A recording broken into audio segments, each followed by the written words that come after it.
साथियों, 25 दिसंबर का ये दिन देश की दो महान विभूतियों के जन्म का अद्भुत सुयोग लेकर भी आता है। भारत रत्न अटल बिहारी वाजपेयी जी, भारत रत्न महामना मदन मोहन मालवीय जी,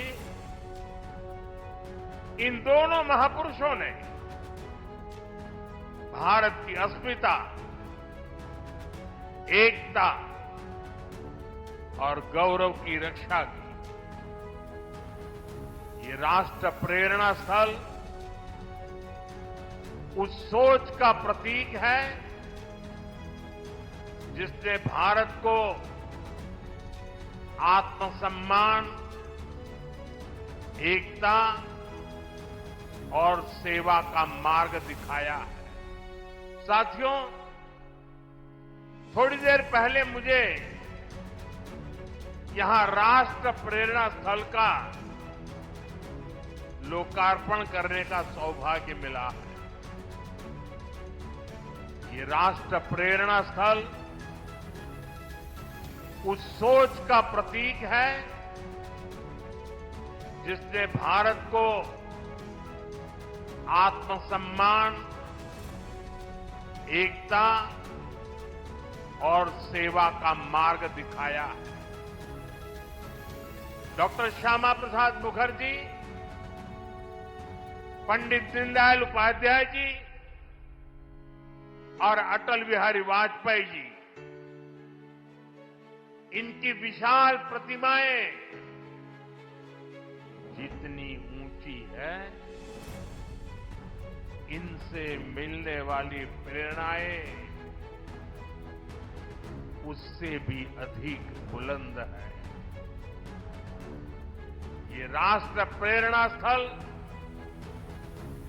हमें संदेश देता है कि हमारा हर कदम, हर पग, हर प्रयास राष्ट्र निर्माण के लिए समर्पित हो। सबका प्रयास ही विकसित भारत के संकल्प को सिद्ध करेगा। मैं लखनऊ को, उत्तर प्रदेश को, पूरे देश को इस आधुनिक प्रेरणा स्थली की बधाई देता हूं। साथियों, डॉक्टर श्यामा प्रसाद मुखर्जी ने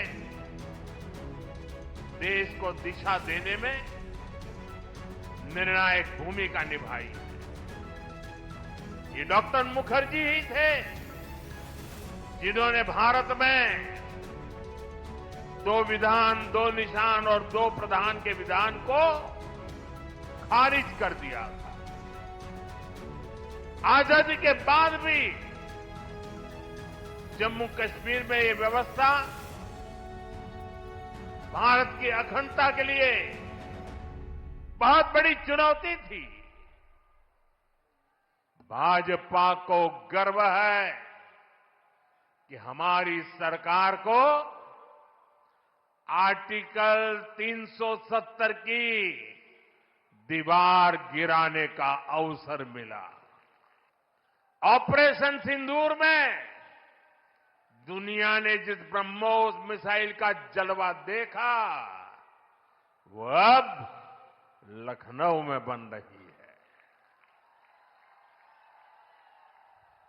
वो दिन दूर नहीं जब यूपी का डिफेंस कॉरिडोर दुनिया भर में डिफेंस मैन्युफैक्चरिंग के लिए जाना जाएगा। साथियों, दशकों पहले पंडित दीनदयाल उपाध्याय जी ने अंत्योदय का एक सपना देखा था। वे मानते थे कि भारत की प्रगति का पैमाना अंतिम पंक्ति में खड़े अंतिम व्यक्ति के चेहरे की मुस्कान से मापा जाएगा। हमने अंत्योदय को सैचुरेशन यानी संतुष्टिकरण का नया विस्तार दिया है। सैचुरेशन यानी हर जरूरतमंद, हर लाभार्थी को सरकार की कल्याणकारी योजनाओं के दायरे में लाने का प्रयास। साथियों, 2014 से पहले करीब 25 करोड़ देशवासी ऐसे थे जो सरकार की सामाजिक सुरक्षा योजनाओं के दायरे में थे। 25 करोड़। आज करीब 95 करोड़ भारतवासी इस सुरक्षा कवच के दायरे में हैं। भारत में टेलीकॉम क्रांति को गति देने का श्रेय भी अटल जी को ही जाता है। उनकी सरकार ने जो टेलीकॉम नीति बनाई, उससे घर घर तक फोन और इंटरनेट पहुंचना आसान हुआ और आज भारत दुनिया में सबसे अधिक मोबाइल और इंटरनेट यूजर वाले देशों में से एक है। साथियों, आज अटल जी जहां होंगे, इस बात से प्रसन्न होंगे कि बीते 11 वर्षों में भारत दुनिया का दूसरा बड़ा मोबाइल फोन निर्माता बन गया है।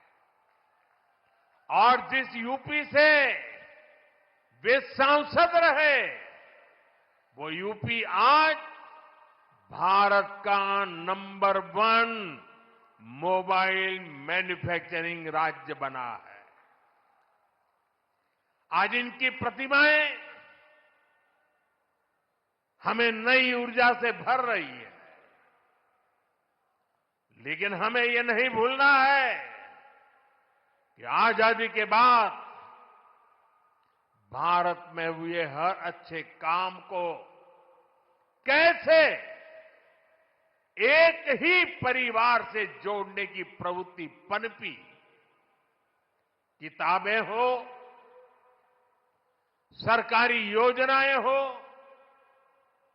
सरकारी संस्थान हो, गली, सड़क, चौराहे हो, एक ही परिवार का गौरवगान, एक ही परिवार के नाम, उनकी ही मूर्तियां, यही सब चला। भाजपा ने देश को एक परिवार की बंधक बनी इस पुरानी प्रवृत्ति से भी बाहर निकाला है। हमारी सरकार मां भारती की सेवा करने वाली हर अमर संतान, हर किसी के योगदान को सम्मान दे रही है। मैं कुछ उदाहरण आपको देता हूं। आज नेताजी सुभाष चंद्र बोस की प्रतिमा दिल्ली के कर्तव्य पथ पर है। अंडमान में जिस द्वीप पर नेताजी ने तिरंगा फहराया, आज उसका नाम नेताजी के नाम पर है। साथियों, कोई नहीं भूल सकता कि कैसे बाबा साहब आंबेडकर की विरासत को मिटाने का प्रयास हुआ। दिल्ली में कांग्रेस के शाही परिवार ने यह पाप किया और यहां यूपी में सपा वालों ने भी यही दुस्साहस किया। लेकिन भाजपा ने बाबा साहब की विरासत को मिटने नहीं दिया। आज दिल्ली से लेकर लंदन तक बाबा साहब आंबेडकर के पंचतीर्थ उनकी विरासत का जयघोष कर रहे हैं। साथियों, सरदार वल्लभ भाई पटेल ने सैकड़ों रियासतों में बटे हमारे देश को एक किया था।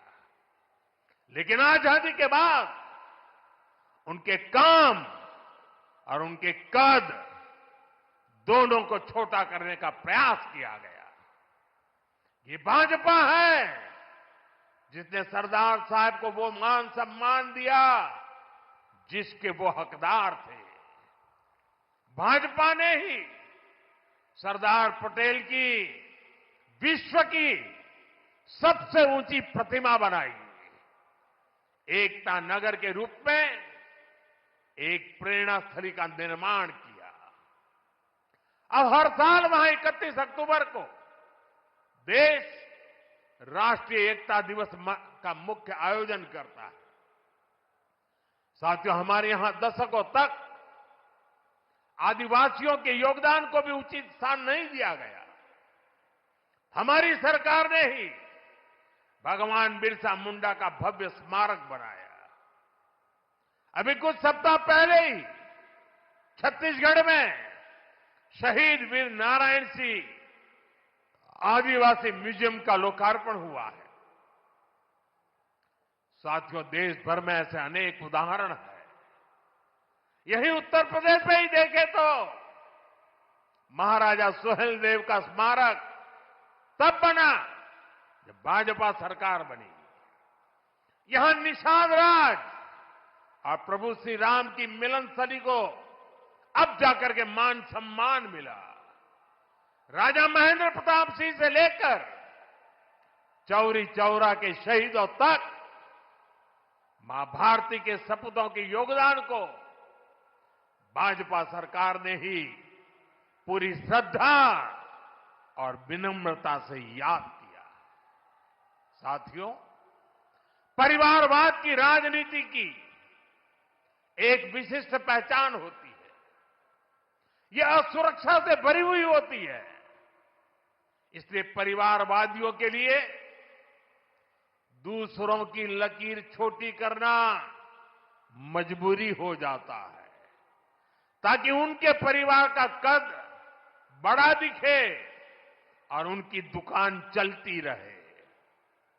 इसी सोच ने भारत में राजनीतिक छुआछूत का चलन शुरू किया। आप सोचिए, आजाद भारत में अनेक प्रधानमंत्री हुए, लेकिन राजधानी दिल्ली में जो म्यूजियम था उसमें अनेक पूर्व प्रधानमंत्रियों को नजरअंदाज किया गया।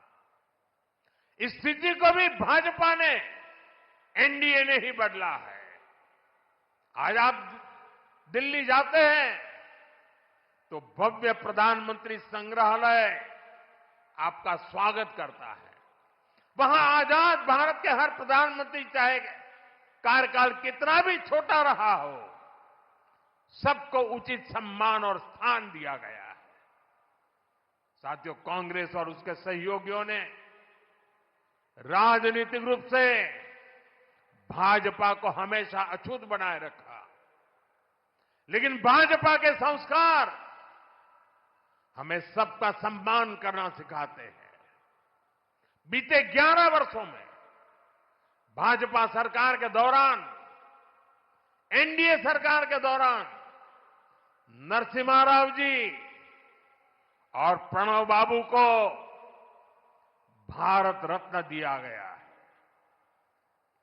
ये हमारी सरकार है जिसने मुलायम सिंह यादव जी और तरुण गोगोई जी जैसे अनेक नेताओं को राष्ट्रीय पुरस्कारों से सम्मानित किया है। कांग्रेस से, यहां समाजवादी पार्टी से कोई भी ऐसी उम्मीद तक नहीं कर सकता। इन लोगों के राज में तो भाजपा के नेताओं को सिर्फ अपमान ही मिलता था। साथियों, भाजपा की डबल इंजन सरकार का बहुत अधिक फायदा उत्तर प्रदेश को हो रहा है। उत्तर प्रदेश 21वीं सदी के भारत में अपनी एक अलग पहचान बना रहा है और मेरा सौभाग्य है कि मैं यूपी से सांसद हूं। आज मैं बहुत गर्व से कह सकता हूं कि उत्तर प्रदेश के मेहनतकश लोग एक नया भविष्य लिख रहे हैं। कभी यूपी की चर्चा खराब कानून व्यवस्था को लेकर होती थी, आज यूपी की चर्चा विकास के लिए होती है। आज यूपी देश के पर्यटन मानचित्र पर तेजी से उभर रहा है। अयोध्या में भव्य राम मंदिर, काशी विश्वनाथ धाम, ये दुनिया में यूपी की नई पहचान के प्रतीक बन रहे हैं। और राष्ट्र प्रेरणा स्थल जैसे आधुनिक निर्माण उत्तर प्रदेश की नई छवि को और अधिक रोशन बनाते हैं। साथियों, हमारा उत्तर प्रदेश सुशासन, समृद्धि, सच्चे सामाजिक न्याय के मॉडल के रूप में और बुलंदी हासिल करे, इसी कामना के साथ आप सभी को फिर से राष्ट्र प्रेरणा स्थल की बधाई।